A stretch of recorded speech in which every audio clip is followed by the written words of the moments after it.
Ito naman po tayo mga kabarangay. Magandang gabi sa inyong lahat dyan. Kumusta na po kayo? Sa mga followers ko, mga supporters ko, kumusta na po kayong lahat dyan?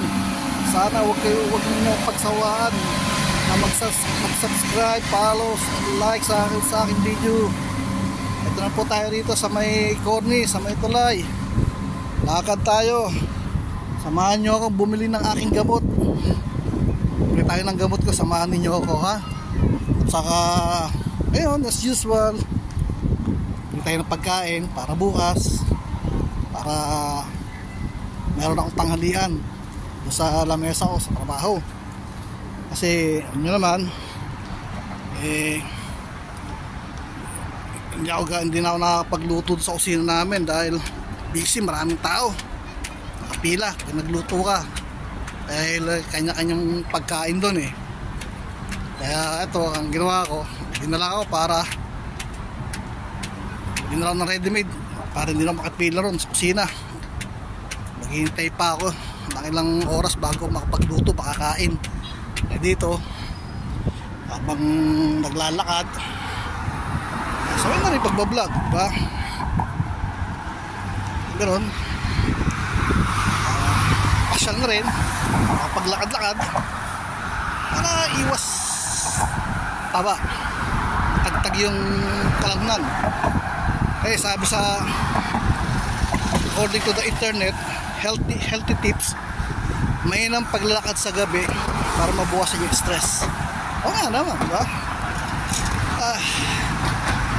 Bago ko bumaba, bago ko lumabas, sinarado ko na yung swimming pool. Pero bago ko pala sinarado, magkain ng dati hot bath para fresh ko sa katawan, tapos palit ng damit, ihis, tapos baba. Ito ngayon tayo rin sa Alwada, bili tayo na ng makakain.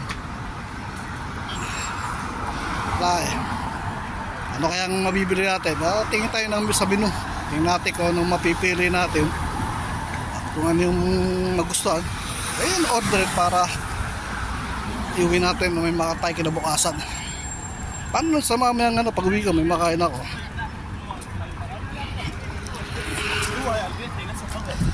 Ay nako, eto na naman po tayo, magsisimula na naman po.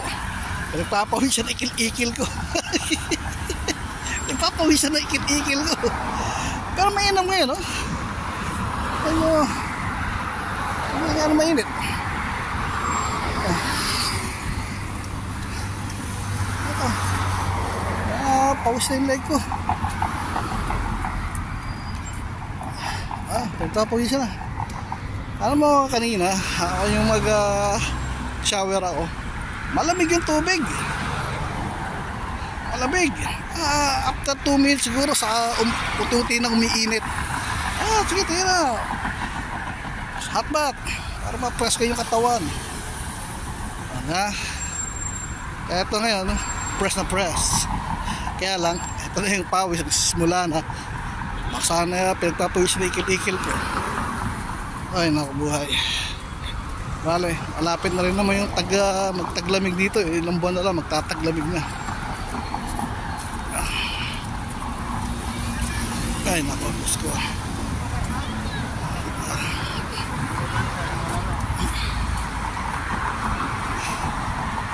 Oh, buhay ng buhay ko. Kaya ngayon, samahan nyo akong bumili ng ulam, pagkain, at bumili ng gamot ko para in case of sumakit ang ulo ko, inom kaagad ako ng gamot, tanggal yung sakit ng ulo ko. Kasi kailangan niya para sa, kasi high blood ako eh. Ayun ang maigpit na bilang sa akin ng doktor na huwag ka mawawalan ng sakit sa ulo dahil pag sinakatan ka baka mamaya atakin ka sa high blood. Kailangan meron kang inumin na gamot para sa sakit ng ulo mo. Tama, di ba? May nakatabi na gamot. Tatawid tayo dun. Tatawid tayo ron. Tapos malapit na tayo sa Alwada.